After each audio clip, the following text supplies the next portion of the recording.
تیسری بڑی وجہ،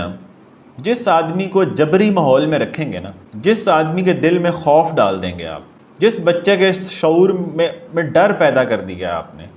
جس بچے کو آپ نے ڈرا دیا ہے، تھریٹن کر دیا ہے، بات بات پہ آپ دھمکاتے ہیں، منہ توڑ دوں گا، باہر پھینک دوں گا، پنکھے سے لٹکا دوں گا، یہ کون سی لینگویج ہے؟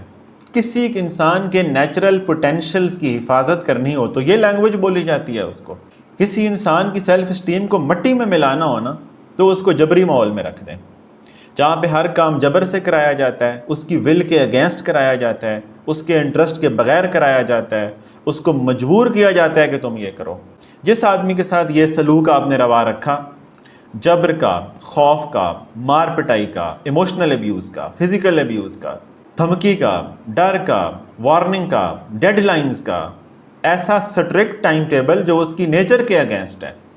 جو اس کی فطرت کے اگینسٹ ہے، اس کو مجبور کر کے پڑھانا، اچھے کام مجبور کر کے کرانا، اس کی پسند بنائے بغیر اس پہ ٹھونسنا، امپوز کرنا، اس کا کانفیڈنس خراب ہو جائے گا۔ یہ چیک لسٹ ہے جو میں دے رہا ہوں، اب ایک ایک کام آپ چیک کرتے جائیں گے جس بچے کے ساتھ ہوئے ہوئے ہیں، اب وہ کانفیڈنٹ آپ کو نہیں نظر آئے گا۔ پھر اس میں کچھ اور چیزیں ہیں، آپ مقابلہ کراتے ہیں اس کا بار بار، روٹی کون پہلے کھاتا ہے، ناشتہ کون پہلے ختم کرتا ہے، کس نے کہا روٹی جلدی کھانی چاہیے، آرام سے چبائے کھانی چاہیے، ایسی چیزوں میں مقابلہ۔ ایک بچہ ایک چیز میں کھیل ہی نہیں پا رہا، بار بار اسے پلیئر سے کھلانا، بار بار اسے مقابلے میں کھڑے کر دینا، بار بار کٹیڑے میں کھڑے کر دینا، بار بار امتحان لینا۔ جس بچے کی 7 سال عمر نہیں ہوئی، جس پہ نماز روزہ فرض نہیں ہوا، اس بچے کو احتساب کی عدالت میں کھڑا کر دینا، اپنے سامنے پھر کھڑا کر دینا، ہاں بتاؤ جھوٹ کیوں بولا، سچ کیوں بولا۔ ہر وقت اس کے اندر ایک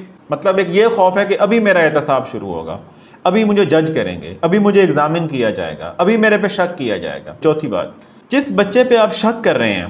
بار بار، وہ اپنے اوپر اعتماد ہی نہیں کر پائے گا۔ آپ اس پہ ڈاؤٹ کر رہے ہیں، اس کے پوٹینشیل پہ ڈاؤٹ کر رہے ہیں، اس کی نیت پہ شک کرتے ہیں، مجھے پتا ہے تم جھوٹ بول رہے ہو، مجھے لگتا ہے تم نے جھوٹ بولا ہے، آپ اس پہ شک کر رہے ہیں، وہ اپنے اوپر کانفیڈنس چھوڑ بیٹھے گا، پھر آپ کیا کریں گے؟ پھر آپ کیسے سنبھالیں گے؟ اس بچے کو مستقل شک کی وجہ سے پوائزن کیا جا رہا ہے۔ پھر پریز کی ایڈکشن نہیں ڈالیں بچے کو، چونکہ جب معاشرہ پریز نہیں دے گا یا پریز نہیں ہوگی وہ چل ہی نہیں پائے گا۔ اس کے کانفیڈنس کو پریز پہ ڈیپینڈنٹ کر دیا ہے آپ نے، وہ معذور ہو جائے گا ذہنی طور پہ۔ اس کے کوئی بھی کام کرانے کے لیے اس کو پریز دینی پڑے گی، تعریف کرنی پڑے گی، اس کے نفس کو عادت ہو جائے گی تعریف کی، وہ پھر اس چیز کا شوق نہیں پیدا ہوگا، تعریف کی لت لگ جائے گی، تعریف کی ایڈکشن ہو جائے گی۔ پریز سے بھی معاملہ خراب ہوتا ہے کانفیڈنس کا۔ تو یہ میں نے کچھ چیزیں بتائی، کمپیریزن،